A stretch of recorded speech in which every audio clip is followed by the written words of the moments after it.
परम मित्रों, सादर प्रणाम।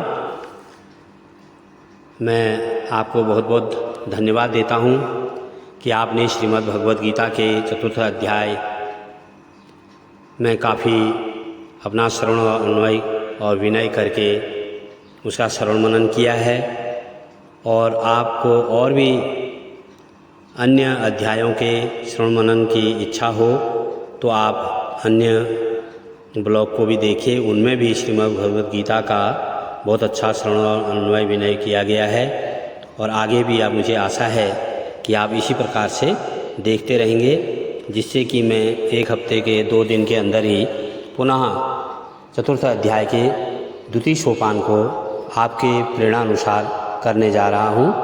आप ध्यानपूर्वक श्रवण और मनन करें, अपने जीवन को धन्य करें। ये यथा मां प्रवदन्ते तांस्तथैव भजाम्यहम् मम वर्तमानुवर्तन्ते मनुष्या पार्थ सर्वशः। हे अर्जुन, जो भक्त मुझे जिस प्रकार भजते हैं मैं भी उनको उसी प्रकार भजता हूँ, क्योंकि सभी मनुष्य सब प्रकार से मेरे ही मार्ग का अनुसरण करते हैं।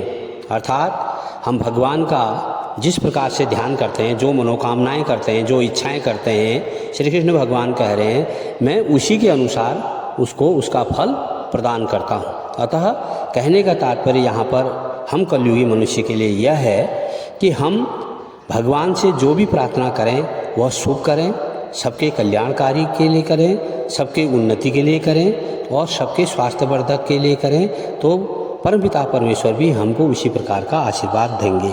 हम किसी की बुराई या किसी के नुकसान होने की बात प्रार्थना में शामिल न करें, यह मेरी तरफ से है।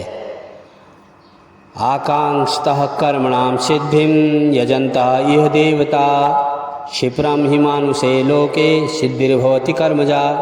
श्री कृष्ण भगवान कह रहे हैं इस मनुष्य लोक में कर्मों के फल को चाहने वाले लोग, कि मैंने जो काम किया है उसका मुझे फल मिले, ऐसे चाहने वाले लोग देवताओं का पूजन किया करते हैं।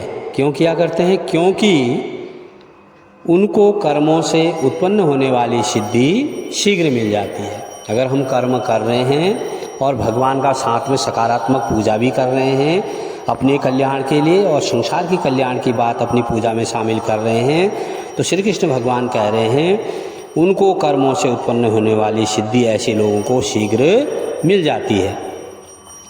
चातुर्यवर्णमया श्रेष्ठं गुणकर्म विभागशः तस्य कर्तारम् अपि मां विद्धि कर्तारं व्ययम्।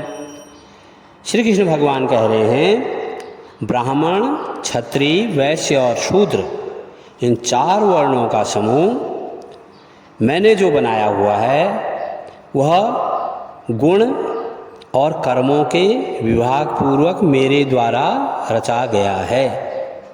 यदि कोई मनुष्य किसी भी जाति समुदाय में उत्पन्न हुआ है, यह कहने का अर्थ है इस श्लोक का, यदि वह ब्राह्मणत्व वाले गुणों का पालन करता है, कर्मों का पालन करता है, तो वह ब्राह्मण है। और यदि वह क्षत्रिय गुण का पालन करता है तो वह व्यक्ति क्षत्रिय है। और यदि वह वैश्य गुण का पालन करता है तो वह मनुष्य वैश्य कहलाएगा। और यदि वह मनुष्य शूद्र गुणों का पालन करता है तो मनुष्य शूद्र कहलाएगा। अर्थात ब्राह्मण, क्षत्रिय, वैश्य और शूद्र उनके गुण और कर्मों के द्वारा बनाए गए हैं। इस प्रकार उस सृष्टि रचनादि कर्म का कर्ता होने पर भी मुझ अविनाशी परमेश्वर को तू वास्तव में अकर्ता ही जान। न मां कर्माणि लिप्यन्ति न मयि कर्मफले स्पृहा इति मायो विजानाति कर्मभिर्न सबध्यते। कर्मों के फल में मेरी इच्छा नहीं है, ऐसा श्री कृष्ण भगवान कह रहे हैं। इसलिए मुझे कर्म लिप्त नहीं करते, मैं कर्मों से प्रभावित नहीं होता हूँ। इस प्रकार जो मुझे तत्व से जान लेता है वह भी कर्मों से नहीं बचता है, कर्म करते हुए भी कर्मों से नहीं बचता है, क्योंकि कर्म तो करना ही पड़ेगा। एवं ज्ञात्वा कृतं कर्म पूर्वैरपि मुमुक्षुभिः कुरु कर्मैव तस्मात् त्वं पूर्वे पूर्वतरम कृतं। पूर्व काल में पहले, आज से पहले, हम जो पढ़ रहे हैं इससे पहले हमारे पूर्वजों ने भी इस प्रकार जानकर ही कर्म किए थे। इसलिए तू भी पूर्वजों द्वारा सदा से किए जाने वाले कर्मों को ही कर, ऐसा श्री कृष्ण भगवान अर्जुन से और हमसे कह रहे हैं। क्यम कर्मेति कभ्यो अप्यत्र मोहिता तत्ते कर्म प्रवक्ष्यामि यज्ञात्वा मोक्षे शुभात्। कर्म क्या है और अकर्म क्या है, अर्थात क्या करना चाहिए क्या नहीं करना चाहिए, इस प्रकार इसका निर्णय करने में बुद्धिमान पुरुष भी मोहित हो जाते हैं। इसलिए वह कर्म तत्व श्री कृष्ण भगवान कह रहे हैं अर्जुन से, मैं तुझे भली भांति समझाकर आगे कहूँगा, जिसे जानकर तू अशुभ से अर्थात कर्मबंधन से मुक्त हो जाएगा। कर्मणो ह्यपि बोधव्यम च विकर्मणः अकर्मणश्च बोधव्यम गहना कर्मणो गति। कर्म का स्वरूप भी जानना चाहिए, कर्म किसे कहते हैं, और अकर्म का स्वरूप भी जानना चाहिए तथा विकर्म का स्वरूप भी जानना चाहिए, क्योंकि कर्म की गति गहन है, बहुत बड़ी है। कर्मणि कर्म यः पश्येद कर्मणि च कर्म यः सबुद्धिमान मनुष्येषु सयुक्ता कृष्ण कर्म करता। जो मनुष्य कर्म में अकर्म देखता है, नहीं इस कर्म को नहीं करना चाहिए, और जो अकर्म में कर्म देखता है जिसे नहीं करना चाहिए उसको भी वह कर्म समझता है, वह मनुष्यों में बुद्धिमान है। अर्थात कोई भी काम ऐसा नहीं है जो अकर्म की श्रेणी में आता, अर्थात हमें सभी काम करना चाहिए, और वह योगी समस्त कर्मों को करने वाला है। यस्य सर्वे समारंभा काम संकल्प वर्जिता ज्ञानाग्निदग्ध कर्माणाम तमाहु पंडितम बुधा। जिसके संपूर्ण शास्त्र सम्मत कर्म बिना कामना और संकल्प के होते हैं।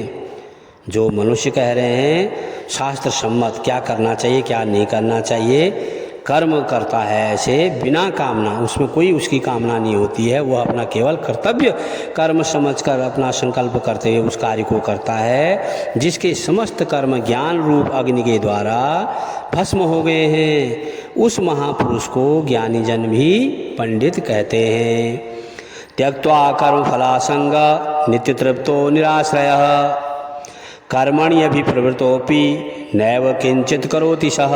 जो पुरुष समस्त कर्मों में और उनके फल में आसक्ति का सर्वथा त्याग करके संसार के आश्रय से रहित हो गया है और परमात्मा में नित्य तृप्त है, सभी कार्य कर रहा है लेकिन उनमें आसक्त नहीं है, उसके फल में उसके निष्फल में वह किसी प्रकार की आसक्ति नहीं रखता है। कर्म कर रहा है, फल मिल गया तो अच्छी बात है, नहीं मिला तो अच्छी बात है, अर्थात वह परमात्मा में ही नित्य तृप्त है कि जो कुछ कर रहे हैं वो ही कर रहे हैं।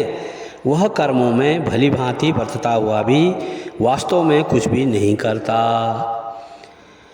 निराशीर्यत चितात्मा त्यक्त सर्वपरिग्रह शारीरम केवलम कर्म कुर्वाना आपनोति किल विषम।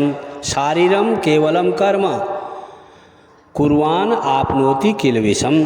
जिसका अंतःकरण, श्री कृष्ण भगवान कह रहे हैं, जिसका अंतःकरण और इंद्रियों के सहित शरीर जीता हुआ है और जिसने समस्त भोगों की सामग्री का परित्याग कर दिया है, ऐसा आशा रहित पुरुष केवल शरीर संबंधी कर्म करता हुआ भी पापों को नहीं प्राप्त होता है। वह मन से शुद्ध है, आत्मा से शुद्ध है, कर्म करते हुए शुद्ध है, केवल शरीर संबंधी कर्म करता हुआ भी पापों को नहीं प्राप्त होता। परमपिता परमेश्वर का ध्यान करते हुए परम भक्तों परम मित्रों, आज हम अध्याय 4 का द्वितीय सोपान यहीं तक संपन्न करेंगे। आगे आप जिस प्रकार से प्रेम और मेरे को प्रेरणा दे रहे हैं और आप नित्य प्रति देख रहे हैं और मेरा उत्साह वर्धन कर रहे हैं, और जल्दी से जल्दी हम पुनः इसको फिर श्रवण और मनन करेंगे अध्याय 4 के तृतीय सोपान का। आप लाइक, सब्सक्राइब, शेयर, कमेंट अवश्य करें।